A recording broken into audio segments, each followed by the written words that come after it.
Hello guys, welcome back to my YouTube channel. Chhattisgarh में नगरीय निकाय चुनाव के बाद अब हर किसी की नज़र विधानसभा बजट सत्र पर टिकी हुई है, जो कि 24 फरवरी से शुरू हो चुकी है और इसमें टोटल 17 बैठकें होने को है। अब देखना ये है, क्या 33,000 शिक्षक भर्ती की मंजूरी मिल पाएगी? क्या जितने भी बर्खास्त बीएड सहायक शिक्षक हैं, क्या उनके पक्ष में सरकार की तरफ से कोई एक अच्छा निर्णय लिया जाएगा? ऐसे बहुत सारे सवाल है जो हम युवाओं के मन में अभी चल रहे हैं। क्या हमारे लिए कुछ अच्छा निर्णय अभी आएगा? क्या सरकार हमारे लिए कुछ अच्छा निर्णय लेगा? ऐसे अनेकों सवाल हमारे प्रदेश के विधायक और मंत्रियों के द्वारा विधानसभा बजट सत्र में रखा गया है। चलिए एक एक करके बात करते हैं कि जितने भी सवाल आगामी भर्ती या फिर सहायक शिक्षकों को लेकर विधानसभा बजट सत्र में रखा गया है, तो इन सारे सवालों के जवाब में माननीय हमारे सीएम जी के द्वारा क्या जवाब इस पक्ष पे दिया गया है, चलिए एक एक करके इस पे बात करते हैं। बर्खास्त बीएड योग्यताधारी शिक्षकों की समस्या का निराकरण को लेकर के भी श्री बुलंद सिंह मरावी के द्वारा विधानसभा बजट सत्र में एक सवाल रखा गया।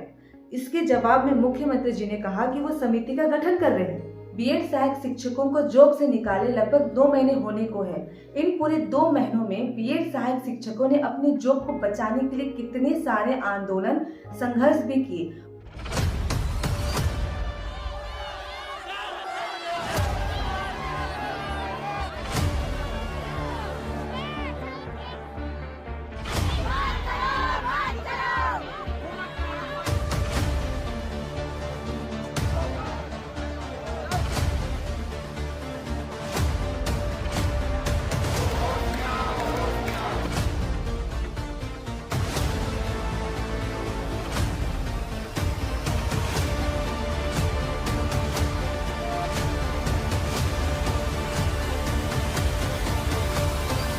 उसके बावजूद आज मुख्यमंत्री जी के द्वारा ये उत्तर दिया जा रहा है कि वो समिति का गठन कर रहे हैं। समिति का गठन हमें नहीं चाहिए, हमें ये चाहिए कि हमारा जो जॉब हमसे छीना गया है, हमें जॉब से निकाला गया है, उसे हमें वापस चाहिए, हमें समायोजन चाहिए। अगर सरकार के द्वारा समिति का गठन किया गया है, तो पूरे 2 महीने के बाद भी समिति का कोई भी रिजल्ट अभी तक आया क्यों नहीं? ये सवाल भी विधानसभा बजट सत्र पे होना चाहिए।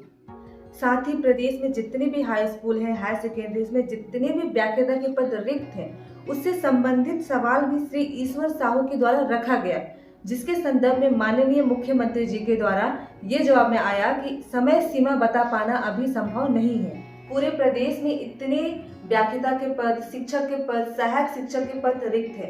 जब इनकी जानकारी देने में सरकार समय सीमा निर्धारित नहीं कर सकती, तो हम युवाओं को तो आगामी शिक्षक भर्ती की कल्पना ही नहीं करनी चाहिए। और कल्पना करें तो किस बेसिस पे करें? जब वो एक रिक्त पद की जानकारी नहीं दे सकते, तो वो ये कैसे बता सकते हैं कि वो शिक्षक भर्ती कब निकालेंगे?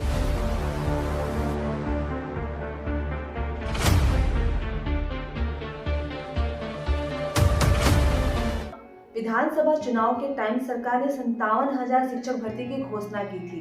57,000 शिक्षक भर्ती को लेकर के युवाओं में इतना जोश जुनून भरा हुआ था, पर अभी इनके शासनकाल में दूसरा बजट है। उसके बावजूद उन्होंने आगामी शिक्षक भर्ती या आगामी भर्ती को लेकर के कोई भी ऐसे पॉजिटिव रिस्पॉन्स इस सरकार के द्वारा नहीं दिया गया है। तो कहीं ना कहीं हम युवाओं के प्रति सरकार की जो जिम्मेदारी थी, सरकार उसे अनदेखा कर रही है।